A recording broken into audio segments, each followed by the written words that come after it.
Haus guys.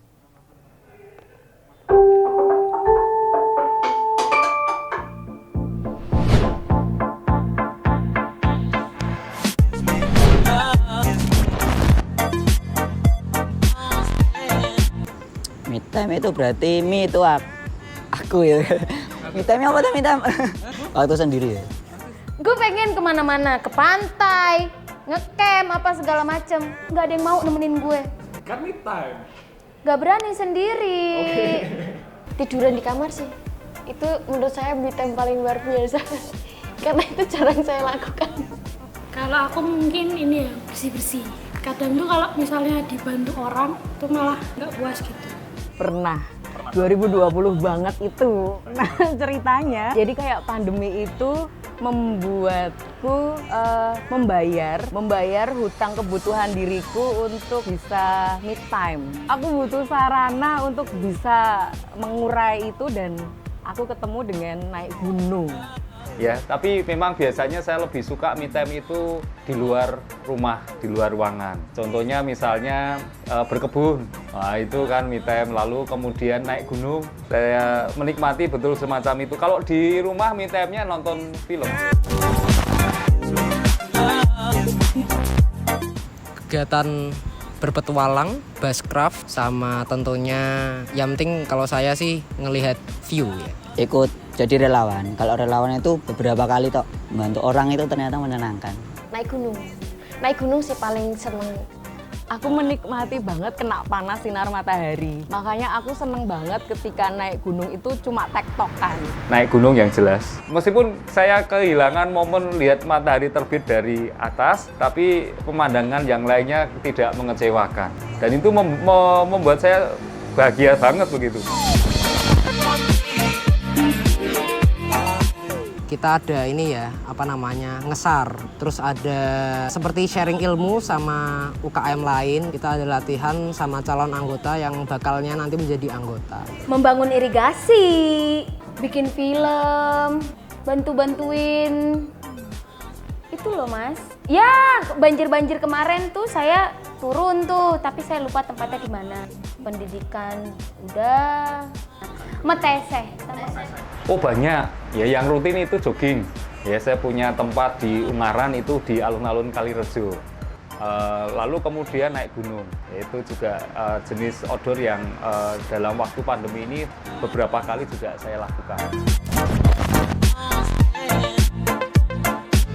Karena saya tergabung dalam organisasi Psikopala, saya biasanya bermain kegiatan outdoor sama teman-teman Psikopala. Ada itu Valen itu anak FAD, Bagas itu FEB, Grizzly sama Sulaiman itu anak elektro. Biasanya sama geng aku, geng kita kalau jalan-jalan. Sama Momo, sama Momo. Yeah. Takut tuh pertama karena takut izin dari orang tua. Ya, takutnya dikit sih, karena dalam diri gue sebenarnya gue yakin gue kebal anjir. Pernah lah banyak ketakutan sebenarnya. Yang paling saya takutin tuh hewan terutama. Terus paling tidak aku senengi ketika aku nanti bisa kejadian kayak waktu diksar. Kalian yang belum pernah kesurupan jangan sampai kesurupan. Capek. Pernah banget. Pernah banget, apalagi dulu waktu mau pendidikan sama yang kayak tak ceritain tadi. Aku ngechat salah satu kakaknya, aku ngomong aku gak mau ikut. Aku takut aku nggak bisa malah nyusahin teman-temanku yang lain gitu kan. Ada kadang-kadang misalnya waktu berkebun begitu kan, kebunnya itu kan tanaman liarnya tinggi. Kadang-kadang juga berpikir jangan-jangan kalau ada ularnya. Aku tuh punya ketakutan tersesat karena aku punya trauma TK itu aku sering tersesat. Bisa kumpul lagi sama teman-teman yang nggak pernah ketemu sebelumnya. Temu kangen. Aduh ya ampun. Gitu loh rasanya tuh kayak. Awalnya seneng karena aku bisa istirahat, bisa di rumah, bisa ngurusi rumah. Tapi ternyata cuma bertahan 6 bulan. 2020 kok sepo ya, isinya mau online kayak gitu, dan buatku itu kurang. Mikir saya itu, Yang berani ngambil keputusan bijak sih sebenarnya. Lo tahu ini pandemi, kondisinya sulit nih, nggak semua bisa kita lakuin kayak kemarin-kemarinnya. Tapi gimana caranya lo tetap berkegiatan di pandemi ini dengan kreatif, we? Dia memikirkan persiapannya dulu. Oh, kira-kira aku bisa nggak ya seperti itu. Pokoknya yang percaya diri gitu, bisa mempertimbangkan keadaan dan ini kekuatan dirinya. Wah, pertanyaannya bagus sekali. Keberanian yang macam apa? Kalau ngomong di ranah psikologi, jawabannya adalah aktivitas yang akan kamu lakukan ini punya manfaat nggak untuk dirimu sendiri. Itu satu. Kemudian keberaniannya diukur dengan apa? Dengan itu tadi, kamu berani mematuhi protokol kesehatan yang sudah ditetapkan nggak? Berani tapi bertanggung jawab gitu kan. Karena itu nanti kaitannya sama ke diri sendiri. Berani itu menurut saya sebenarnya punya gagasan yang relatif sama. Dia punya perhitungan yang realistis terhadap resiko-resiko yang terjadi, yang dialami, lalu bisa melakukan antisipasi dan melanjutkan komitmennya.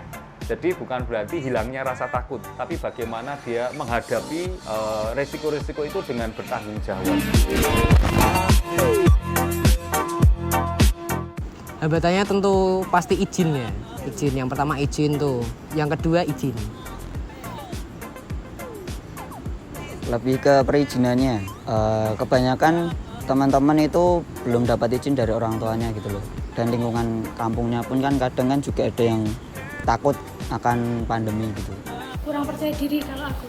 Tapi kembali lagi, karena aku sudah dapat ilmu, terus tinggal menerapkan gitu loh. Tinggal membangun kepercayaan diriku aja. Lebih mungkin ke waktu. Tapi menurut saya selama itu saya nikmati, ya hidup ini kan harus mengalir, gitu kan ya. Kenapa saya harus terlalu peduli dengan jadwal yang ketat ya? Kenapa kalau kita bisa membuatnya luas, kenapa tidak begitu? Kegiatan apa terakhir ya? Nanam pohon, buang sampah. Sampahnya dari hutan kita bawa ke Semarang loh. Apa ya, aku bangun apa ya kepedulianku ya? Kemarin nanam mangrove, nanam cinta kepada kamu.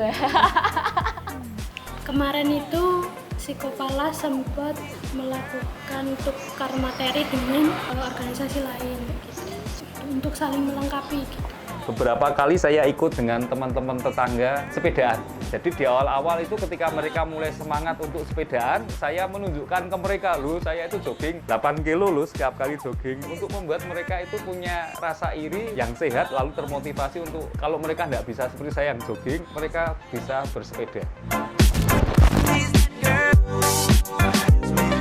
Paling nggak kamu bisa mengenal dirimu sendiri. Kalau kamu bisa peduli dengan dirimu sendiri, habis itu kamu pasti bisa peduli dengan orang lain, bahkan bisa peduli dengan alam kita sendiri. Itu sikap ya. Berani. Ya kan udah tahu pandemi nih, lo terbatas tapi lo tetap harus bisa ngapa-ngapain ya, dengan cara lo harus bisa lebih kreatif. Ya, mulai peka. Pekanya ke siapa? Minimal ke tetangga kanan kiri. Ya, menurut saya kita harus punya keyakinan bahwa kegiatan di luar ruangan jauh lebih sehat, lebih aman dibanding kegiatan di dalam. Keberanian sih mas. Keberanian untuk meminta izin, keberanian untuk mengendap-endap tidak pakai izin. Aku lebih ke condong ke toleransi mas, karena semua orang tidak bisa seberani kita. Kayaknya lebih kecenderung ke kebahagiaan sama toleransi. Kebahagiaan kali ya, karena kan kalau di masa pandemi ini kan kita udah mendapat banyak kesedihan lah istilahnya. Yang buat aku yang paling utama itu kepeduliannya dengan ke alam, dengan melakukan kegiatan sosial. Itu sebenarnya iya efeknya peduli ke orang lain, tapi yang lebih penting dari itu poinnya adalah aku jadi lebih peduli ke diriku sendiri. Jadi balik ke prinsip bagaimana kamu bisa mencintai orang lain dengan maksimal kalau dirimu sendiri aja nggak kamu cintai gitu. Kebahagiaan ya, karena me time itu lagi loh, jogging ya, sepedaan, berkebun ya, nyangkul-nyangkul misalnya, itu buat saya sesuatu yang tidak terbeli. Ya masuk ada yang lucu mas. Gak ada. Semarang terus berarti ya? Sepaneng. Yang ini ke Sepaneng. Gue nggak tahu yang mana yang paling lucu. Tema bala itu kan pasti namanya lucu-lucu banget. Telek, cawet, tuh tadi bude, bengek, ulo, kresek.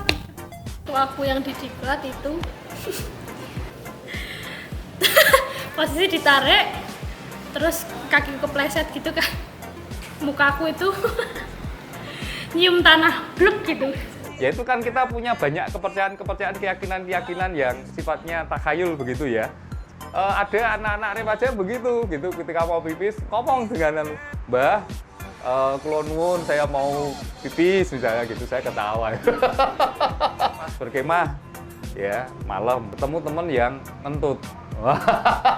Saya sendiri sih Pak yang ngentut. Iya Pak.